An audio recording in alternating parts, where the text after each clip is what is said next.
Hello friends, हम अपना second lecture start करते हैं। तो इसमें हम इंटरप्रिटेशन क्लॉज को पढ़ेंगे। इंटरप्रिटेशन क्लॉज क्या होता है?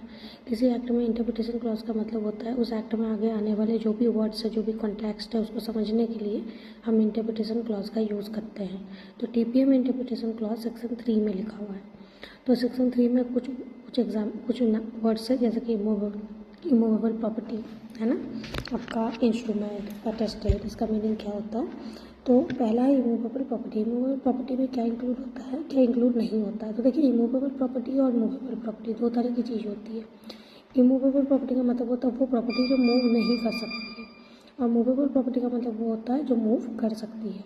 तो यहाँ पे इमूवेबल प्रॉपर्टी का एग्जांपल दिया है, जैसे कि इमूवेबल प्रॉपर्टी में इन्होंने बोला कि does not include. Does not include का मतलब क्या होता है? इसमें इंक्लूड नहीं होगा standing timber, growing crops and grass. किसी भी तरह का स्टैंडिंग टिम्बर हो, ग्रास हो, है ना, और आपका ग्रोइंग क्रॉप्स है जिसको हम एक टाइम के बाद काट सकते हैं। अगर आप चाहें तो उसको काट सकते हैं, काट के अलग कर सकते हैं। इसके वजह से इमूवेबल प्रॉपर्टी के डेफिनेशन में इन वर्ड्स को नहीं डाला गया है। ठीक है, तो अगला है आपका इंस्ट्रूमेंट। इंस्ट्रूमेंट का मतलब होता है means a non testamentary instrument. मैंने आपको पहले ही बताया था कि जैसे विल टाइप की जो चीज़ होती है, विल को कभी भी टीपीए कवर नहीं करता है, क्योंकि टीपीए हमेशा आपके इंटरवाइवोस के बीच में होता है, और अगर इंटरवाइवोस यहाँ पे नहीं है तो फिर टीपीए का यूज़ नहीं होगा। और आपका ये क्या है, नॉन टेस्टामेंटरी इंस्ट्रूमेंट मतलब विल इसमें इंक्लूड नहीं होता है, क्योंकि विल एक ऐसी चीज़ होती है जो किसी का मरने के बाद वो प्रॉपर्टी का अधिकार किसी को देते हैं। तो इसके वजह से जो टीपीए है, ट्रांसफर ऑफ प्रॉपर्टी एक्ट है, वो विल को यहाँ पे कंसिडर नहीं करता है। ठीक है, तो instrument means a non testamentary instrument. तो आगे समझ में। सेकंड अगला है अटेस्टेड।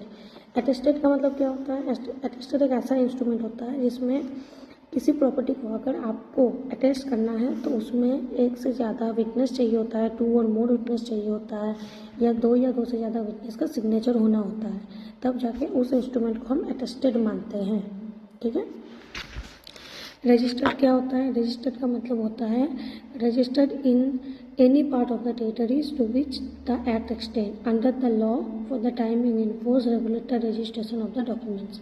तो इस कहीं पे भी, पूरे टेरिटरीज में कहीं पे भी अगर इंस्ट्रूमेंट, अगर रजिस्ट्रेशन की बात करी गई है उस जगह में, ये एक्ट अगर एक्सटेंड करता है तो वहाँ पे रजिस्ट्रेशन को फोर्स में लाया जाता है। और अगर वहाँ पे आप रजिस्टर्ड करते हैं किसी भी सामान को, किसी भी प्रॉपर्टी वगैरह को, तो फिर वो आपका अटेस्टेड माना जाएगा। ठीक है, अगला जो टॉपिक्स है वो हम अगले क्लास में कवर करेंगे। आज इतना ही। Thank you so much.